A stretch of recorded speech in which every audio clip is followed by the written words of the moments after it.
السلام علیکم فرینڈس، میں آپ کے ساتھ ایک چھوٹی سی حکایت شیئر کرنے جا رہی ہوں جو کہ حکایت رومی سے لی گئی ہے۔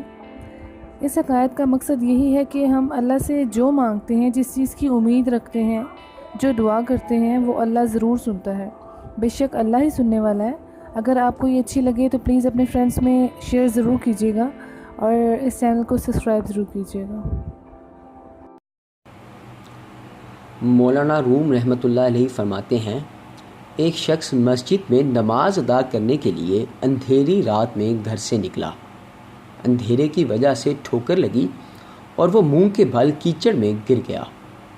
کیچڑ سے اٹھ کر وہ گھر واپس گیا، لباس تبدیل کر کے دوبارہ مسجد کی طرف چل دیا۔ ابھی چند قدم ہی چلا تھا کہ دوبارہ ٹھوکر لگی اور وہ دوبارہ کیچڑ میں گر گیا۔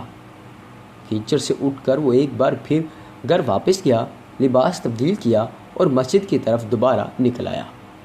اپنے گھر کے دروازے پر اسے ایک شخص ملا جو اپنے ہاتھ میں ایک روشن چراغ تھامے ہوا تھا۔ چراغ والا شخص چپ چاپ نمازی کے آگے آگے مسجد کی طرف چل دیا۔ اس بار چراغ کی روشنی میں نمازی کو مسجد تک پہنچنے میں کسی دشواری کا سامنا نہ کرنا پڑا اور وہ بخیریت مسجد تک پہنچ گیا۔ مسجد کے دروازے پر پہنچ کر چراغ والا شخص رک گیا۔ نمازی اسے وہیں چھوڑ کر مسجد میں داخل ہو گیا اور نماز ادا کرنے لگا۔ نماز سے فارغ ہو کر وہ شخص باہر آیا۔ اس نے دیکھا چراغ والا شخص اس کا منتظر ہے تاکہ اسے دوبارہ چراغ کی روشنی میں گھر تک چھوڑ آئے۔ جب نمازی گھر پہنچ گیا تو نمازی نے اس اجنبی سے پوچھا، آپ کون ہیں؟ اجنبی بولا، سچ بتاؤں تو میں ابلیس ہوں۔ نمازی کی حیرت کی انتہا نہ رہی۔ اس نے پوچھا، تجھے تو میری نماز رہ جانے پر خوش ہونا چاہیے تھا، پھر تو چراغ کی روشنی میں مجھے مسجد تک کیوں لایا؟ ابلیس نے جواب دیا، جب تجھے پہلی ٹھوکر لگی تو اللہ نے تیرے عمر بھر کے گناہ معاف فرما دیے۔